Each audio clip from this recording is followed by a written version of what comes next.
வணக்கம், நான் தான் மத்தியம். நான் எதை பற்றி பேச போகிறேன்னா, அதாவது ஆர்டிஃபிஷியல் சன் அப்படின்னா என்னன்னா, செயற்கை சூரியன் சொல்லலாம். உடனே செயற்கை சூரியன் பூமியில் செயற்கையாக செஞ்சு வானத்தில் எடுத்து போய் வைப்பாங்கன்னு நினைக்காதீங்க. அந்த மாதிரி இல்லை. அதாவது இது ஒரு சைனாவை செய்கிற ப்ராஜெக்ட்டு. அதுக்குன்னு முழுக்க சைனாவும் இந்த ப்ராஜெக்டில் செய்யலை. நிறைய நாடுகள், 35 நாடுகள் இது கூட இருக்குது. அதாவது ஆர்டிஃபிஷியல் சன்னுன்னதும் நம்ம ஃபர்ஸ்ட் எடுத்து சன்னுன்னது ஞாபகம் வருது. மொத்த சோலார் பிளானட்டில் நமக்கு பூமிக்கு எர்த்துக்கு மெயின் சோர்ஸாக இருக்கிற ஹீட் எனர்ஜி தர சன்னு கிடையாது. அந்த மாதிரி கிடையாது இது. அதாவது நமக்கு சன் என்ன தருதுன்னா, ஃபர்ஸ்ட் எடுத்ததும் நமக்கு வெளிச்சத்தை தருது. அதே மாதிரி இந்த ஆர்டிஃபிஷியல் சன் என்ன பண்ணணும்னா, அதாவது நமக்கு பவர், அதாவது எலக்ட்ரிசிட்டி தரும் அப்படின்னு சொல்லலாம். இதோட யூசஸே ஃபர்ஸ்ட் எலக்ட்ரிசிட்டி தான்.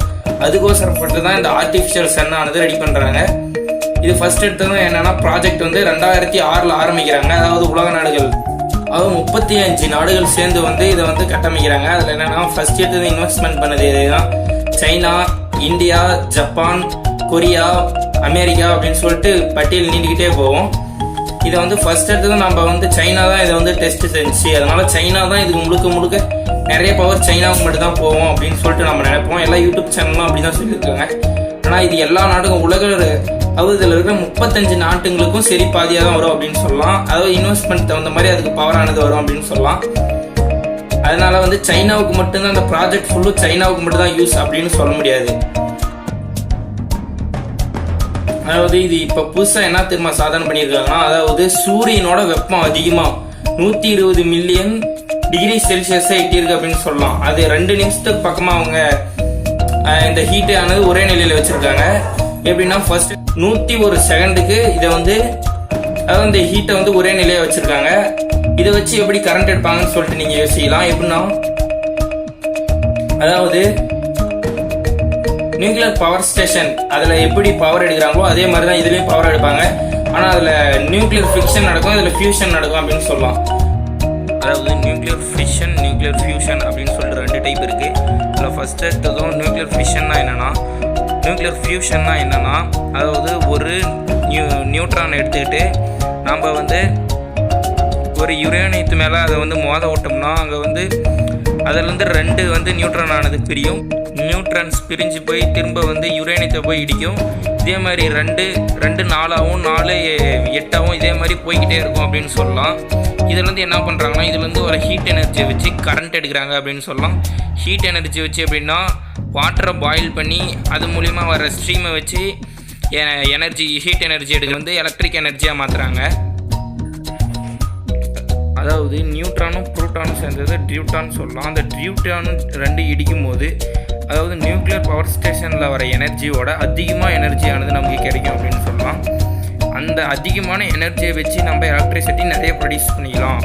அதனால தான் இப்போ ஆர்டிஃபிஷியல் சன்னானது இப்போ உருவாக்கிட்டு இருக்காங்க அப்படின்னு சொல்லி 2025 இதை முடிச்சிருவாங்க அப்படின்னு சொல்லிட்டு சொல்கிறாங்க. அதாவது சன்ல என்ன நடக்குதுன்னா, நியூக்ளியர் ஃபியூஷன் அப்படின்றது நடக்குது. அதாவது என்னன்னா, 2 அணு சேருது அப்படின்னு சொல்லலாம். அந்த 2 அணு சேரும் போது என்ன நடக்குதுன்னா, நிறைய ஹீட் ஆனது வெளியிடும் அப்படின்னு சொல்லலாம். அதாவது நிறைய ஹீட் ஆனது வெளியேறது மூலியமா நமக்கு ஹீட் எனர்ஜி கிடைக்குது. அதே மாதிரி நேச்சர் சன்ல இந்த மாதிரி நடக்குது. அதே மாதிரி ஆர்டிஃபிஷியல் சன்லையும் இதே மாதிரி தான் இவங்க கண்டுபிடிச்சிருக்காங்க. இதே மாதிரி பண்ணும்போது அதான் நிறைய ஹீட் எனர்ஜி நமக்கு கிடைக்கும். அதே மாதிரி ஹீட் எனர்ஜி வச்சு நம்ம எலக்ட்ரிசிட்டி ப்ரொடியூஸ் பண்ணலாம் அப்படின்னு சொல்லலாம். இந்த நியூக்ளியர் பவர் ஸ்டேஷன் இப்படி தானே பண்ணுறாங்க அப்படின்னு சொல்லலாம். நியூக்ளியர் பவர் ஸ்டேஷனில் இந்த மாதிரி பண்ணும்போது அளவுக்கு கடந்தான வேஸ்டேஜ் நமக்கு வருது. ஆல்பா, பீட்டா, காமா ரேஸ் அப்படின்னு சொல்லிட்டு நிறைய ரேஸ் வேஸ்டேஜாக நமக்கு வரதுனால, இந்த மாதிரி ரேஸ்லாம் நிறைய ரேஸ் வரதுனால அதாவது பாதுகாப்பாக நம்ம அந்த வேஸ்டேஜை பாதுகாப்பு பண்ணி வைக்கணும். ஆனால் இதில் அந்த அளவு அதிக வேஸ்டேஜ் வரதால கம்மியான வேஸ்டேஜ் தான் வருது. அதனால ஆர்டிஃபிஷியல் சன்ல நமக்கு அதிகமான எலக்ட்ரிக் பவர் கிடைக்கும் அப்படின்னு சொல்லலாம். அதுக்கப்புறமா இதை நம்ம அதிகமான பெரும் செலவு அப்படின்றது இதில் குறைக்கப்படுது அப்படின்னு சொல்லலாம். அதாவது சன்ல என்ன நடக்குதுன்னா, நியூக்ளியர் ஃபியூஷன் அப்படின்றது நடக்குது. அதாவது என்ன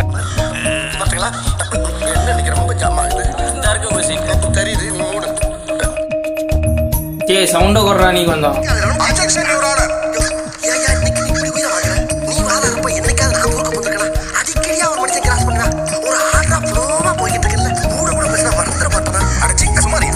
இருபது 36 நாடுகள், அதாவது